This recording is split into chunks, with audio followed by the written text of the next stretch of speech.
The Randi Rhodes Show is live on Randi Rhodes.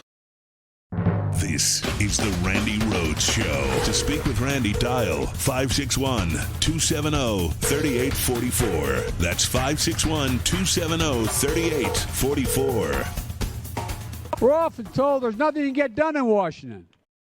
Too often, we confuse noise with substance. Too often, we confuse setbacks with defeat. Too often, we hand the biggest microphones to the critics and cynics who delight in declaring failure, while those committed to making real progress do the hard work of governing. But I know with conviction, commitment, and patience, progress does come, and it's coming now. He's found his groove, you know. He's like Stella. He got his groove back.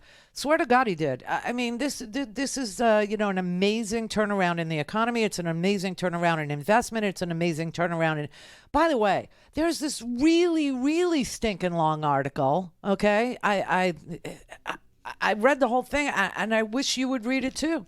I really, really wish you would read it. It's in today's, it was on September 11th. It was in the New York Times, and it actually talked about that we expanded the safety net for individuals, for people during this pandemic.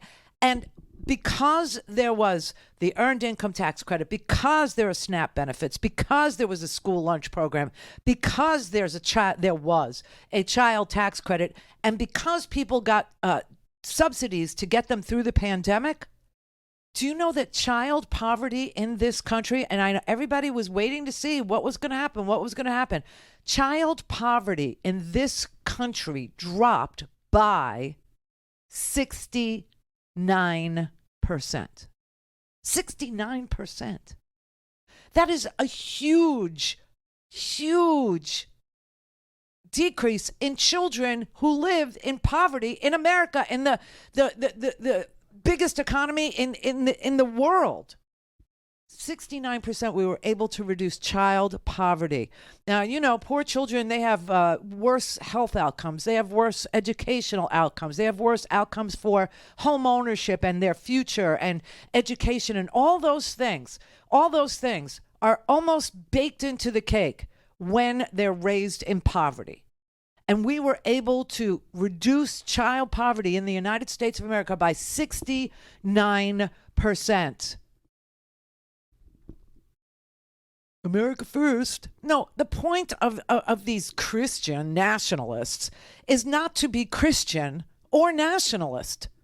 It was to be hateful and divisive and ugly and stupid and cruel.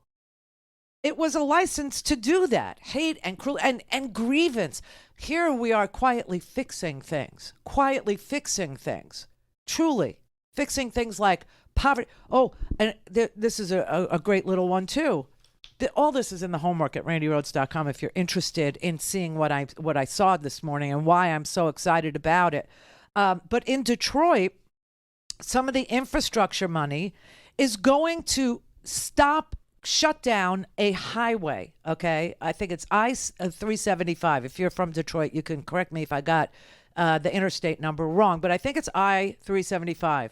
Okay, I-375 was built in the 50s and in the 60s when we started building this interstate highway system.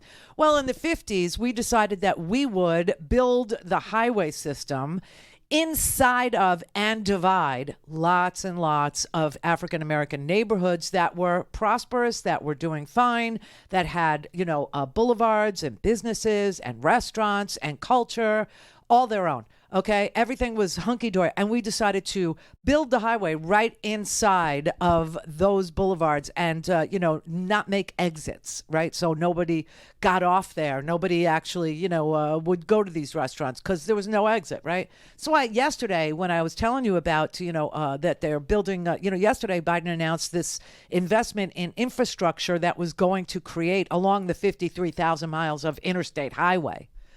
All these charging stations for all these electric vehicles, right? And that we were, starting down that road, and the first investments were made, and get ready to see electric charging stations and get ready to have them be as common as gas stations. And I said to you, if you want to get rich, because this is the tried and true MO of people in Congress. They find out where the highway's being built, where the exits are going to be, and they buy Burger Kings at the end of that exit, or they buy, Motel 6s at the end of that exit, or they buy truck stops at the end of that exit. Well, a lot of neighborhoods were kept out of that proposition. Today, we found out not only that the Midwest is going to be revitalized, not only that the South is going to be revitalized because, Tuscaloosa, Alabama is going to get an EV plant or a battery plant and all this stuff. But we found out today that one of the interstates that divided a neighborhood in Detroit is going to be refurbished, and it's going to be a boulevard instead of an interstate highway that just passes through. Now they're going to revitalize it and turn it into a shopping mecca, a real boulevard, and reunite this Detroit neighborhood that was fragmented, that was divided by this highway. This is what Biden was talking about when he said that he was going to do social justice through infrastructure, that he was going to fix some of the wrongs that have been done to, predominantly African-American neighborhoods that were prosperous prior to the construction of the highway system. He's going to figure out a way to turn those neighborhoods into whole places once again and create, with the infrastructure money, big, giant, beautiful boulevards instead of an interstate highway system that passes over it. So listen, I'm telling you, today the news was just, it was good, and it hasn't been good in so long. There hasn't been anything wonderful to tell you about. There's so much progress on every level because of everything that was done in 2 short years with nothing going for us, okay? A divided Senate, 50-50, literally. And by the way, these bills, the American Rescue Plan and the infrastructure bill, they call it the IRA, the Inflation Reduction Act, which is really Build Back Better without the child stuff. Okay, they don't like it. This passed without one single solitary Republican vote. Not one Republican was for progress. Not one Republican believed in the American people. Not one Republican wanted to create a tax system that incentivized America first, that incentivized American business, that incentivized American building, American growth, American ingenuity, American engineering, American manufacturing, nothing. They were not willing to vote. And when you look at, some of the other things that were done with health care, okay, lowering the cost of prescription drugs, lowering the cost of actually buying a health care plan by continuing the subsidies. If Republicans come in the midterms, that by next year, the ACA will be gone. Medicaid will be destroyed.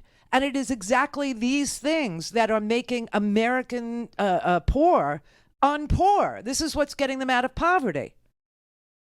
I swear to God, Medicaid is saving so much heartache for so many people in this country whose kids, through no fault of their own, get into a car accident or fall off a ladder, or your husband gets hurt and can't work. The Medicaid is saving them from hundreds of thousands of dollars of medical bills. The subsidies are allowing middle-class families to purchase health insurance so that they can open up their own restaurant, so that they could take advantage of the boom that's going on in some of these, previously, Rust Belt areas. Right? So now they can open up their cafe. Now they can open up their, restaurant. Now they can open up their, their gym or their spa or whatever they dreamt of owning. They can do it because there's health insurance available with subsidies, right? I'm telling you, this is a big, huge shift in the trajectory of America. And it only took 2 years, and not one Republican was for it, let alone all about it. No, not one was for it. Not one of them would give us their vote to do this. But they love to run around screaming, America first, America first. Oh, bite me. Your cruelty first. Your hatred first. Your grievance first. You know why? Because they think that's how they win elections. They think all they need to do is stand on a podium and scream about freedom while they take freedom away. While they literally ban books, take away your right to protest, take away your right to make medical choices, take away your right to get married to whoever you want, they literally stand there and scream about freedom. But their version of freedom, A, it's not free, and B, it's only for a select few, and it really isn't for the people that are filled with the most white grievance. It really isn't. These things that we're building, these things that we trust will produce, these things that we do, these policies that we're for, that's what builds America. That's what creates good paying jobs that you could raise a family on. That's what creates dignity, autonomy, and freedom. Clear. Don't have time to listen to the live show? Want to hear more on your schedule? Go to randyrhodes.com and buy a stinking podcast.